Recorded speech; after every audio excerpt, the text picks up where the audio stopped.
Monday, August 27th, 2018. I'd like to call the business meeting of the New York State Board of Parole to order. And we'll begin with our roll call with Commissioner Drake, please. Commissioner Titus Drake, present. Eric Berliner, Commissioner, present. Ellen Alexander, present. Kathy Kiley, Counsel to the Board, present. Tina Stanford, Chairwoman, present. W. William Smith, Commissioner, present. Commissioner E. Franklin, present. Mark Parole, present. Charles Davis, Commissioner, present. Also present from the Board of Parole staff. Lorraine Morris. And from the Department of Corrections. Laura. And welcome to the members of the public who are joined us here today.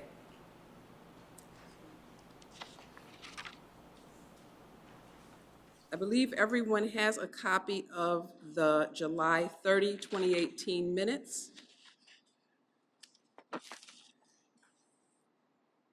Perhaps you've taken an opportunity already to review them. If you need a few more moments, someone let me know.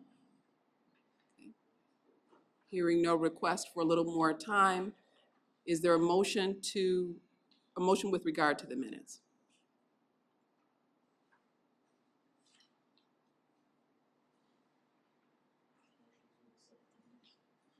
Okay. Is there a second of the members who were present in July? All in favor of accepting the minutes as presented, please indicate by saying aye. Aye. Aye. Any abstentions due to absence? Thank you. Thank you. The motion is carried.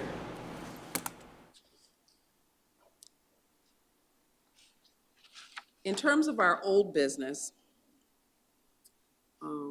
we've enjoyed at least 2 successful trainings since our last board business meeting. I think everyone will join me in agreeing that the information that we received was very useful.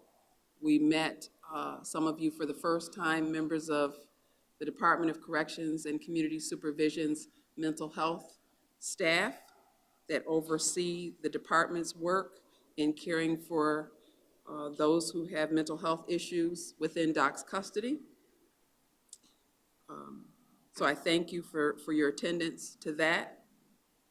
We don't have any training scheduled to share with you today, but we'll probably pick back up in earnest maybe before the end of September. And of course, I'll try to get you as much advance notice as possible.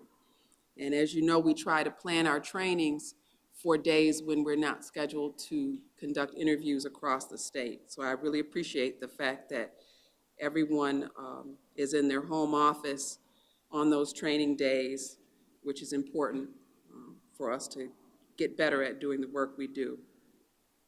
I want to make sure I have an accurate listing of who is in our various subcommittees and who has stepped up to co-chair those committees. It's my feeling that each committee should have 2 co-chairs. That way business can continue if people are unable to be on calls, and the committees can meet on their own in between our board business meeting. So I know we're missing several of our members who have, some of them are co-chairs of the committees. But if I just read them, if you would speak up if you have already agreed to be a co-chair and have interest in being a member, then the record of this meeting will reflect that, hopefully. So with respect to research, I know that Commissioner Shapiro is a co-chair. Who is co-chair with her of that committee? Anyone that's here? I guess in practice I have been. I would say so. You definitely have been an active and contributing member to that committee. Are there any other members besides the 2 co-chairs, Commissioner Berliner and Commissioner Shapiro? Okay, well, ex officio, Kathy and I are members of everybody's committee. We join you on your calls as often as we can. So we know that committee has at least 4 people going forward. And there isn't any project underway right now, I don't believe, that the committee has to share.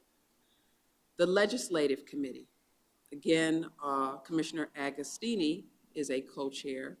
Um, She's not here with us today. Is anyone identified themselves as a co-chair with her of the Legislative Committee? I think I was, but she does all the work. I am co-chair. Well, in her absence, say for example, the committee wanted to meet this week, Yes. you could call a meeting, and, so would you mind if we put you down as I think co-chair? the committee exists if her not. So Okay. if she was absent, I wouldn't be able to call a meeting. But I thought that's the way it was. I wasn't sure. We will put you down officially as the co-chair. Any other members of that committee that are here with us today? And again, Mrs. Kylie and I, Council Kylie and I are ex officio members.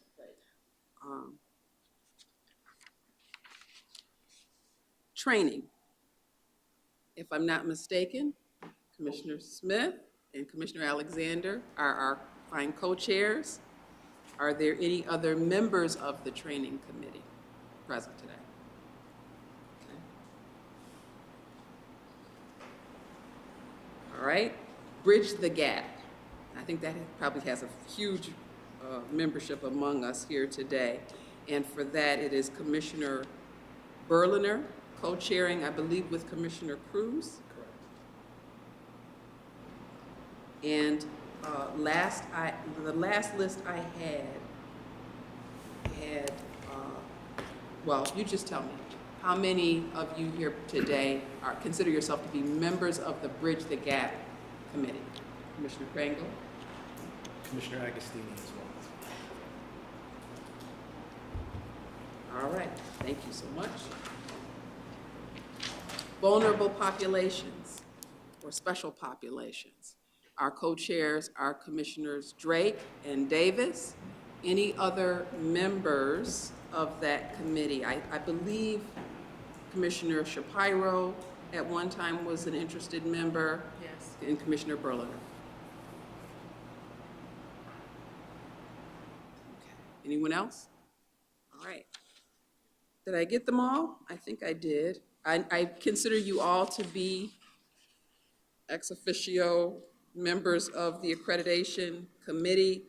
Thankfully, Rocio has done such a phenomenal job at marshaling the resources, the vast resources of the department, that we've been able to get examples for all of our expected practice. They call them process indicators.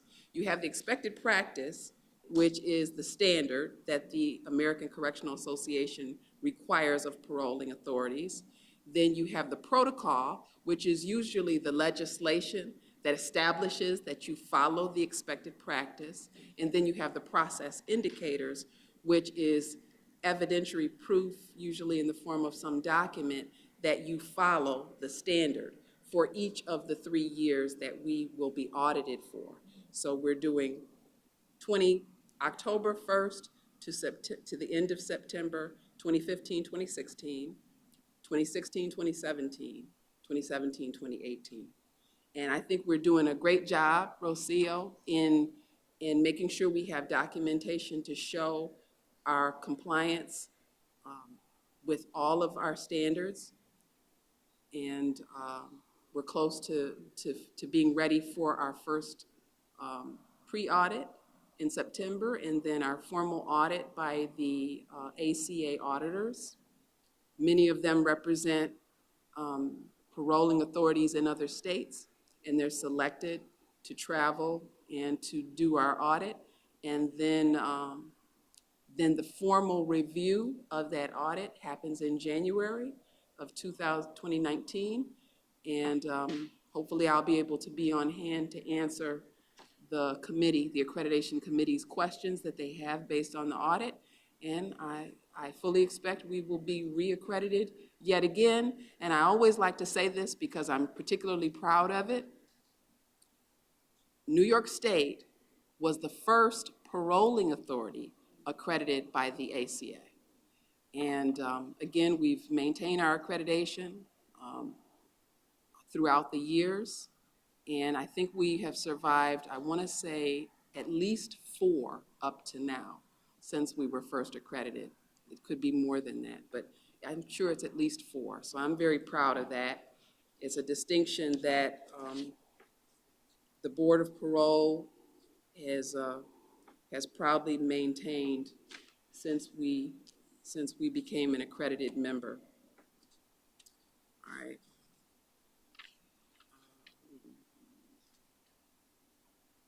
In terms of other old business, I don't believe I have any items, but I do have items of new business. As promised, as we're trying to transition old Division of Parole policy and procedure manual items into new Department of Corrections and Community Supervision Board of Parole directives, we're constantly looking back to look forward. And so I have 2 policy and procedure manual items that I would like your consideration for today. And then at some point in the future, we will endeavor to turn these into directives. But we need to review these and see if it is still this board's will that these be our policies.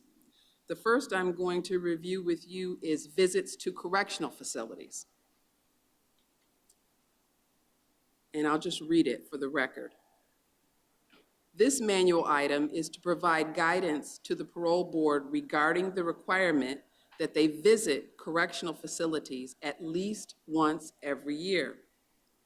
Every member of the Board of Parole shall visit a correctional facility at least once every year. The purpose of such visit shall be for meeting with both staff and inmates so that there can be an exchange of information about programs, institutional operations, and parole policies and procedures. Are there any questions about this policy? And if there are none, do I have a motion to accept this as our policy with respect to visits to correctional facilities? Okay. So moved by Commissioner Smith. Is there a second? Second by Commissioner Drake first. All in favor, please indicate by saying aye. Aye. Any nays? Any abstentions? Okay, thank you. That is our confirmed policy. The next, then, is meetings with state corrections officials. This manual item is to provide guidance to the parole board regarding the requirement that a member thereof meet with both state corrections officials, excuse me, I found a typo, meet with state corrections officials, no both, on a semi-annual or annual basis. The chairperson of the Board of Parole or a member thereof designated by him or her shall meet semi-annually with the Commissioner of the New York State Department of Correctional Services and Community Supervision or his or her designee. The purpose of such meeting shall be to foster the cooperation of programs and joint endeavors, as well as the establishment of protocols to implement and assess such programs and joint endeavors. Are there any questions about the policy regarding meeting with state corrections officials? I heard you what the fan is on, so I'm not sure if did you say coordination or cooperation? Coordination of I like programs. to say cooperation. So the Maybe coordination of programs and joint endeavors, are we talking about some of the programs that already exist, or are we talking about anything going forward? We could be talking about new programs. Saturday or two things like Exactly right. that? Nope. Any other questions? And I may have said cooperation. I may have read that wrong. Just Any other have a questions? technical question. Yes. On the first paragraph, it says semi-annual or annual, and then in the second paragraph, It just says semi-annual. semi-annual, so should we just make it on a semi-annual basis or coordinate it in the second paragraph to be consistent with the first paragraph? Now, semi-annual twice a year. I thought so. Are you comfortable if it was just once a year? Yeah, I just wanted to be, I just wanted to be Anybody have a consistent. preference? And I appreciate that. I mean, the fact of the matter is, it's more than that. Well, you need to come on. Yeah, exactly right. So semi is fine? Okay. So we'll take out or annual in the first one. Okay. Any other questions, sir? In paragraph 2, do we want to say New York State Department of Corrections and Community Supervision? Or do we want to say it the way you have? It should be corrections. Yeah. So corrections, It no shows you- services. Right, that shows you how old this is. Yeah. It was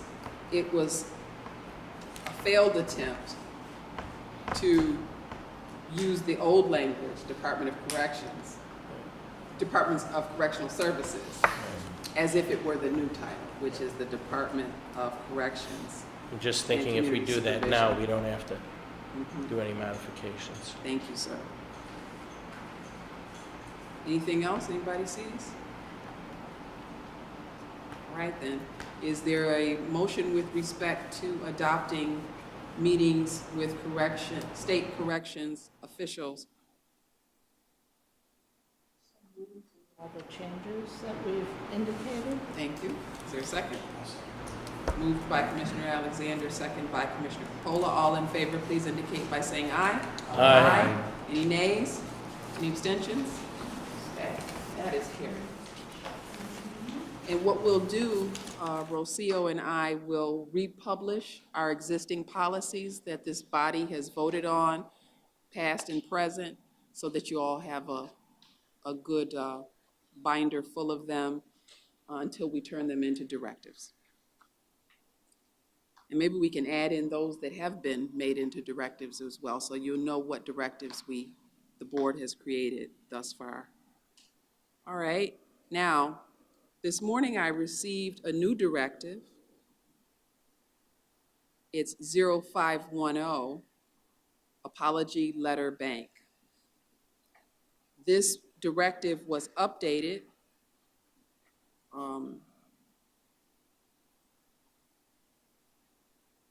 it references another directive, number 4422, Inmate Correspondence Program. It was developed in cooperation with the Director of the Office of Victim Assistance for the Department of Corrections, and it is signed by Acting Commissioner Anthony J. Annucci. And Director Kopash wanted to share it with the board because obviously this is something that we all come in contact with on occasion during our interviews with the men and women who are incarcerated and being interviewed by the Board of Parole.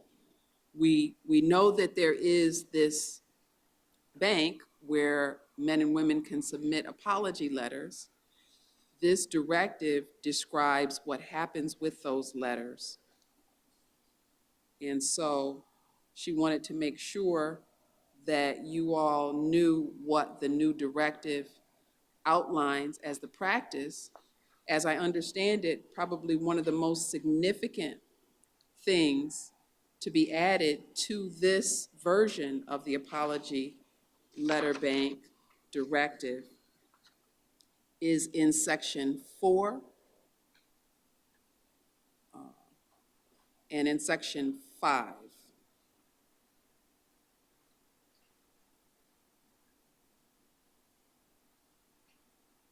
So that victims, registered victims, can be sure to know and have access to these letters when they exist, and that formally the process will be that the incarcerated man or woman will submit the letter to the Office of Victim Assistance, and the Office of Victim Assistance will then make sure the letter is included in the man or woman's file for your review, rather than them providing you copies of their letters directly. So that way, there's been the opportunity for the Office of Victim Assistance to share the contents of that letter with registered victims. Yes. Says, describes the process going through the DSP and ends, "This is the exclusive means by which an apology letter may be filed in an incarcerated individual's parole file." Should we take that to mean that we should not be accepting those letters at interviews directly from the person we're interviewing? I would say that would be best. I mean, it's kind of like a lot of things, you can't unring the bell, and I would assume you don't need to cast it out of your mind if you believe that it exists, but you could advise the person in front of you who this is the first time they've tried to present the letter to anyone, what the process is. Tell them to work with their counselors to make sure that it goes to the Office of Victim Assistance, because of course, while it might be meaningful for us to know that they've expressed remorse, forgiveness isn't ours to give, or understanding, again, to the extent that it may work toward helping you make your decision, really the letter, I assume, in most cases is intended for the actual victim or the family members of that person. So you should probably take that opportunity, should that arise, to make sure that they've tried to direct it appropriately. And if you find in conversation that they haven't, tell them that that's the proper way to do it. Now, does that mean that you should not read it or take it into account? I don't think so. But again, we can't be certain that there's been an opportunity for it to go to the party that it's intended to go to unless we tell them to follow that process. Thank you. Any other questions? All right, so this is really for your information. Take your time to review the new directive. If you have any questions, I think all of you have met Director Kopash. She came and did a training for us some time ago about her office and our work with her office. So if you have any specific questions about the directive, feel free to call her directly. It's an update. I think there was a directive before this one, but it's been updated.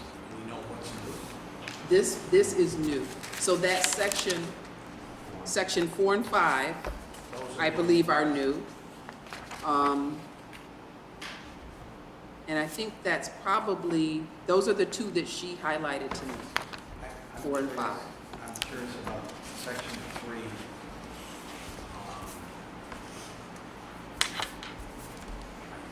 Which letter?